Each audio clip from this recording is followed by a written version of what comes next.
After a school routine as a NEET aspirant. So hello guys, welcome back to my channel. My name is समृद्धि और मैं एक 11th grade NEET aspirant हूँ। सबसे पहले school से आने के बाद थोड़ी देर रेस्ट किया। रेस्ट करने के बाद फिर मैं पढ़ने बैठ गई। पढ़ने में सबसे पहले मैंने एनसीईआरटी की रीडिंग स्टार्ट करी। बायोलॉजी में एनसीईआरटी बहुत इंपॉर्टेंट होती है और उसकी रीडिंग मेरी मतलब हमारे बैच में तो करा देते हैं वैसे रीडिंग, बट खुद से नहीं करी थी मैंने रीडिंग। मतलब ऐसे बैच के साथ साथ कर ली थी जब सर ने कराई थी लेक्चर्स में, बट ऐसे खुद से नहीं हुई थी। तो मैंने सबसे पहले बायोलॉजी की रीडिंग स्टार्ट करी, क्योंकि जो चीज़ सबसे ज़्यादा अगर अपन सोचेंगे कि इसको छोड़ दो तो वो छूट ही जाती है, फिर अपन टालते टालते उस चीज़ को छोड़ देते हैं। तो सबसे पहले मैं सोचा उसको एनसीईआरटी ख़त्म की जाए। तो आधी तो मैंने कर ली थी बट थोड़ी सी बच गई थी। तो मैंने सोचा था जैसे कि prophase, metaphase, telophase, मैंने सोचा इसको पहले नोट से रिवाइज़ करूँगी, उसके बाद ही उसको ज़्यादा अच्छे से समझ पाऊँ, क्योंकि एनसीईआरटी समझना भी एक बहुत बड़ा टास्क हो जाता है। बायोलॉजी जो है मैं 1.2 बैच से पढ़ रही हूँ। उसमें तो मतलब जैसे बायो तो ऑलमोस्ट ख़त्म हो जाएगी कुछ टाइम में, जल्दी ही मतलब कंप्लीट हो गया है बायो का सिलेबस तो उसमें, और बस अब मेरा थोड़ा सा रह गया है। तो मतलब अब बचा है रिवीजन और प्रैक्टिस करना। तो अभी 2 मंथ लास्ट बचे हैं, तो इसी पे ज़्यादा फोकस करना है। जितना ज़्यादा प्रैक्टिस करूँगी क्वेश्चन, वो उतना ही मुझे लॉन्ग टाइम तक वो याद रहेगा क्वेश्चंस, और जितना क्वेश्चंस प्रैक्टिस करते हैं उतने अच्छे से कॉन्सेप्ट याद हो जाता है।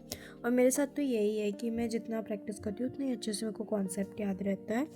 और बाकी तो आप लोग मुझे बता सकते हो कि आप लोग के शॉर्ट नोट्स बन गए और आपने पीवाईक्यूज़ कर लिए, या मॉड्यूल कंप्लीट की है, या फिर अभी भी सिलेबस ही ख़त्म नहीं हुआ है। मतलब आप आपकी अपडेट दे सकते हो मुझे कमेंट में।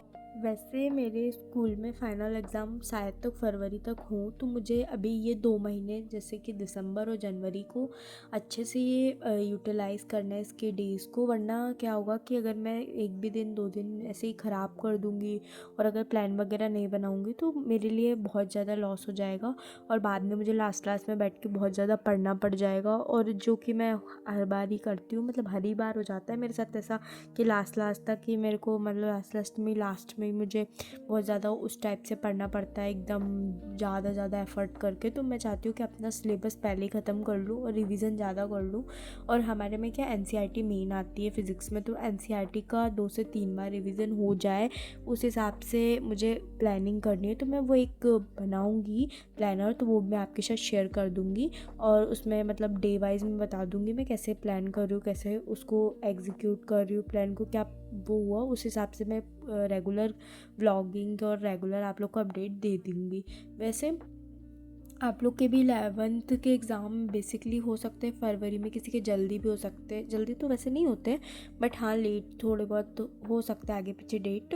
तो आप लोग बताओ आप लोग क्या क्या प्रिपेयर कर रहे हो, क्या कर रहे हो, मतलब कैसे कर रहे हो। तो आज के लिए तो इतना ही, मिलते हैं कल। Thank you for watching, bye bye, like subscribe my channel, bye.